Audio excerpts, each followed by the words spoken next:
this is very old news. সকালের news আর বিকেলে করো না, এখন বিকেলে করো নিউজ থাকলে সেটা বলো। সেটা কিছু আপডেটের কিছু নেই ভাই, আমি প্রচার করে ফিরে এসেছি। প্রধানমন্ত্রী এবং অমৃত রায়ের বিরুদ্ধে অল ইন্ডিয়া তৃণমূল কংগ্রেস একটি অভিযোগ দায়ের করেছেন, কি বলবেন? কি অভিযোগ দায়ের করেছেন? অভিযোগ দায়ের করেছেন যে কোড অফ কন্ডাক্টের বিরুদ্ধে। অবশ্যই কোড অফ কন্ডাক্টের। আসলে অরাজনৈতিক মানুষ হলে যে হয় যা হয়, প্রধানমন্ত্রী বলছেন তিনি ৩,০০০ কোটি টাকা ফিরিয়ে দেবেন।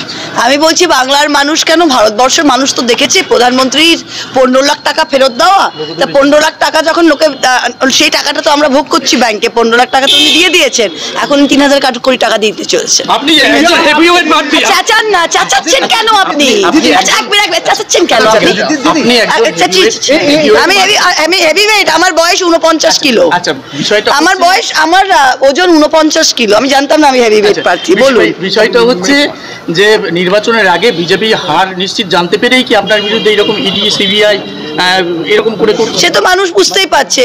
সিবিআই যখন এসে খালি হাতে চলে যায়, যখন কোনো কেসই নেই, যখন আপনার মেজরিটি ভোট নিয়ে ভেপ ইস্যু করে কাউকে এক্সপেল করা হয়, তখন তো বোঝাই যাচ্ছে যে কোনো কেসই নেই। তা সেইখানে দাঁড়িয়ে তো মানুষ সেটা বুঝছে, কিন্তু ভোটের বাক্সে মানুষ জবাব দেবে। আরেকটা বিষয় আতঙ্ক প্রকাশ করছেন যে এইভাবে না পেরে ইডি আপনাকে গ্রেফতার করতে পারে, যাতে নির্বাচনে ইডি, আমি যেটা বলেছি, ইডি নিজের কাজ করছে, আমি আমার কাজ করছি।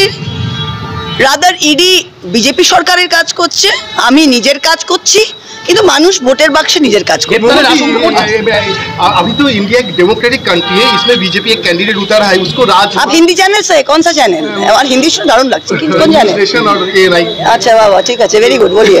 तो ये राजमाता कह के उसको पब्लिसिटी कर रहा है।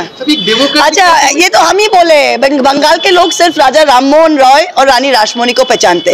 इसके ऊपर कितने राजा है, कितने रानी है, कौन आया कौन गया, किसी को मालूम नहीं है, आप उनसे ही पूछिए। ठीक है, थैंक यू।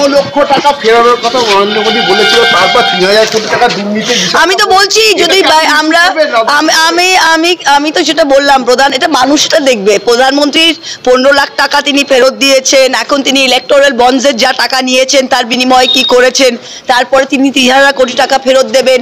এটা মডেল কোড অফ কন্ডাক্ট ভঙ্গ করে উনি প্রতিবার এইগুলো করে। কতবার মনে আছে যখন ১৫ লাখ টাকা দেয়নি, তখন অমিত শাহকে একটা নিউজ চ্যানেলে জিজ্ঞাসা করেছিল, ও বলেছিল আরে ये तो वोट के आगे कहना पड़ता है। তো ভোটের সময় একই জিনিস করছে। আমার এখন টাইম নেই, আমার মিটিং আছে। আরে ভাই, আমি শুনিনি সারাদিন, আমি প্রচারে ছিলাম, আমি জানি না কি। আচ্ছা, আমি জানি না কি বলেছে, তো কিন্তু কি জিজ্ঞেস করছো? আমি জানি না কি বলেন। আরে মোট আমাকে আমারটা জিজ্ঞেস করো না, এই তো মহা মুশকিল। আচ্ছা কি বলেন? উনি বলছেন যে আপনি গ্রেফতার হলেও জেলে বসে লড়াই করবেন, আপনি কি নিজেও গ্রেফতারের আতঙ্ক করছেন? আচ্ছা শুনুন, কি হবে কি না হবে সেটা আপনারা দেখবেন না, সেটা আপনারা দেখবেন। এগুলো স্টুপিড কথাবার্তা বলে তো কোনো লাভ নেই।